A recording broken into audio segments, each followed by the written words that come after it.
conservative, and but I also think it just comes down to different issues. You stand on every single issue in life, and these are all just decisions. Reluctantly crouched at the starting line, engines pumping and thumping in time. The green light flashes, the flags go up.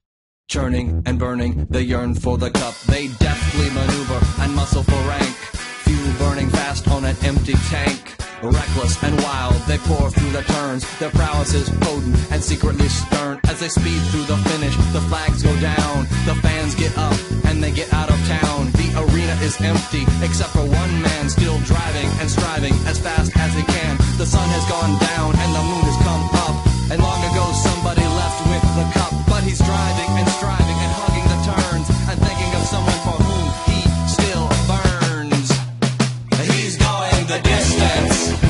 He's going for speed. She's all alone in a time of need.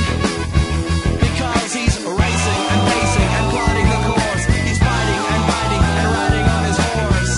He's going the distance.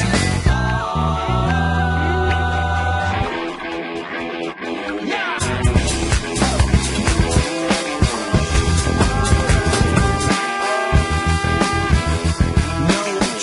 No flowers, no flashbulbs, no line. He's haunted by something he cannot define. Bowel-shaking earthquakes of doubt and remorse assail him, impale him with monster truck force. In his mind, he's still driving, still making the grade. She's hoping in time that her memories will fade. Cause he's racing and pacing and plotting the course. He's fighting and fighting and riding on his horse. The sun has gone down and the moon has come up. And long ago somebody left with the cup. But he's striving and driving and hugging the turns and thinking of someone for whom he still burns. Cause he's going the distance. He's going for speed. She's all alone in a time of need. Because he's racing and pacing and plotting the course. He's fighting and biting and riding on his horse. He's racing and pacing and plotting the course. He's fighting and biting and riding on his horse. He's going the distance. He's going for speed. He's going the distance.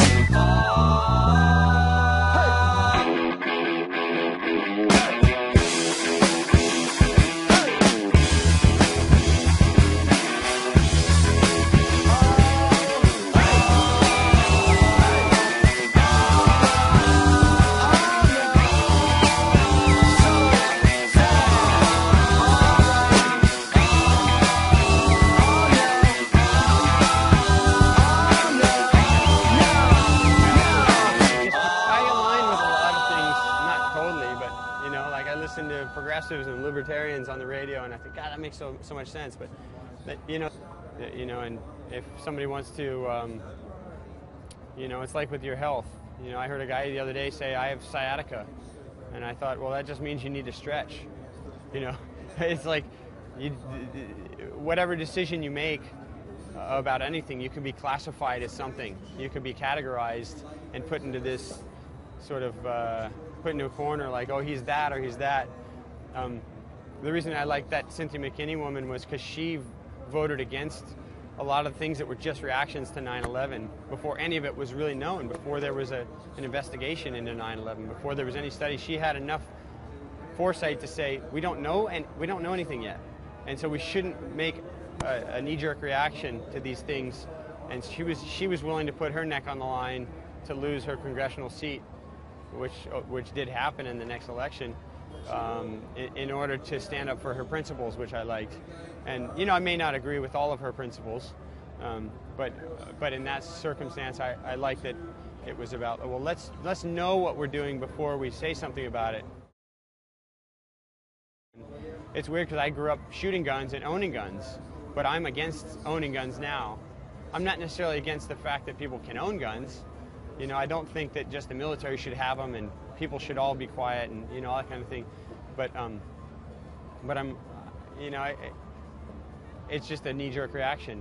When you hear somebody walk in with a semi-automatic rifle and start opening up on a crowd that's in the dark, you just think, fuck.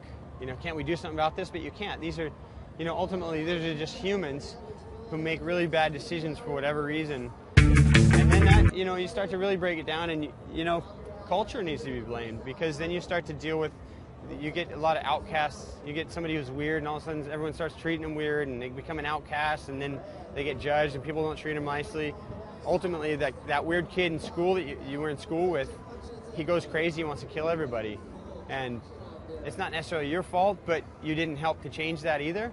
So, you know, we just have a weird thing in the world, you know, where we have a huge lack of understanding for each other, for society and for culture, and those things are more interesting to me than talking about surfing. You know, that to me, that's life, and that's the world, and surfing's just something we do when we have some free time. But you know, those are more important debates for culture and societies, and you know, I'm just a citizen like anyone else when it comes down to it, and those things interest me. I don't think, you know, I don't really believe in the idea necessarily of there's a true right and wrong for everything.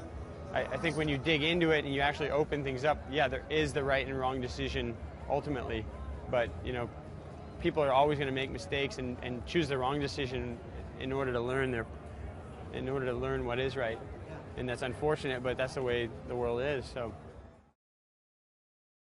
well, it's funny, when I was a kid, you know, there was the stereotype of a surfer. It was definitely a certain culture. It's the way you talked. It's like smoking weed, partying, not having responsibilities for anything. And you know, that's not necessarily true, but there is truth in that. You know, that is part of our culture. Surfing comes from a sort of an outcast, sort of expat kind of, you know, it's sort of a singular thing, you know, just the act of surfing is you surf by yourself on a wave, and it was for a lot of people who wanted to do their own thing. You know, that's what the sort of the roots of surfing is from. On top of having fun, you know, having a good time, and so at the same time, that's just one part of what surfing is, you know. I mean, there's every walk of life that surfs. It's just that's what stigma has been attached to surfing. Probably because, you know, a lot of the guys who dropped out of Vietnam went surfing, you know, and they probably went down to Central America and disappeared, went to Mexico and Costa Rica and places like that, and just they're like, well, we don't want to fight, we want to go surf. And you know, I know a lot of guys from my town who somehow got themselves out of Vietnam, got themselves out of the draft, and ended up becoming, you know, they were just surfers, and they didn't want to deal with war.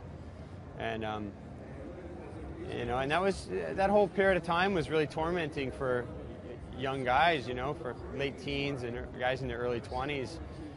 Get thrown into this thing on the other side of the world, in a culture you know nothing about. You know, in a foreign world, not knowing if you're going to die every day, it's like scary. So, you know, there was a little bit of a kind of a crazy culture that came out of that, and you know, the connection with surfing, and that era of you know, there was a lot of experimentation of drugs, and you know, in the 60s and 70s with you know, with LSD and whatever other drugs are coming out, and guys smoking weed, and you know, that was just an appealing thing for guys who like to surf too.